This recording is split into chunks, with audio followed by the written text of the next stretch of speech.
Ito po ang makasaysayang lugar po ng Australia at nandito po kami ngayon sa Windsor Market. Iba't ibang klase o kulay po ng mga bato ang naandito guys, mga pangdekorasyon po sa bahay. Ganito po ang susi nung unang panahon guys. O nakikita po ninyo yung mga yan, yung nasa unahan po ng tindahan. Nang displayhan po nila yan. Kung gusto mong mangulikta ng iba't ibang uri ng bato guys, ayan, naandito po lahat-lahat. Pati mga susi, baka nga po ibinebenta rin po yun. Kaya lang, if the price is right. Mga iba't ibang klase po ng bato yan na galing po sa iba't ibang bansa guys. Ayan o. Good morning po sa inyong lahat. Samahan po ninyo ako sa pag-explore dito sa Windsor.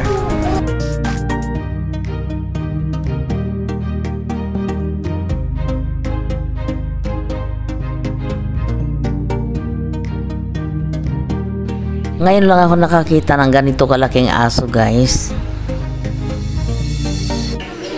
Ito naman po ang tindahan ng burong talong guys. At dito pa lang po ako nakatikim nito. Balak ko nga pong gawin ito eh. Lahat po ng mga nakalatag po dyan sa lamesa na yan, mga free taste po yan.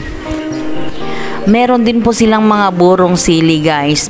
Siling manghang, ganyan. Siling makopa, ayan. Meron din po sila. At ipinapatikim din po nila isa-isa sa amin. At yan po ang pinaka-authentic food po nila dito sa Windsor, Sydney, Australia. At kung sa Pampanga ay may burong nasi sila, sa Australia naman may burong talong. Ayan.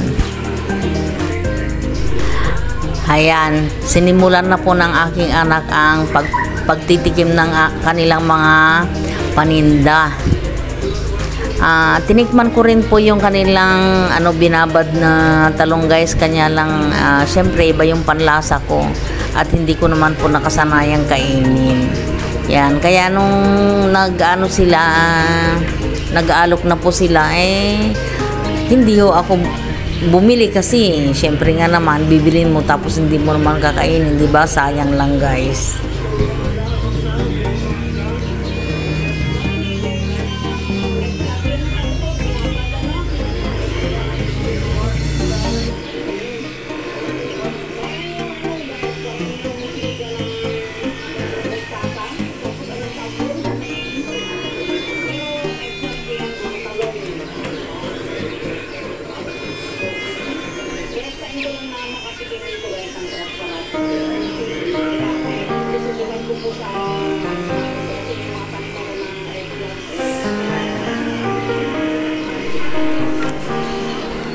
Ito na po yung kanilang mga paninda po, yung mga nasa bote.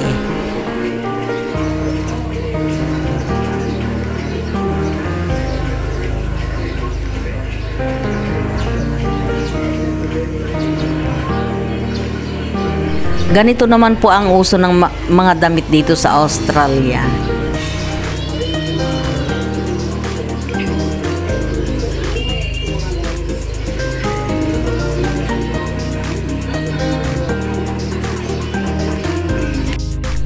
Ito po ang pinakamatandang watermill po dito at ginawa po ito noong 1874 ayon po sa Google.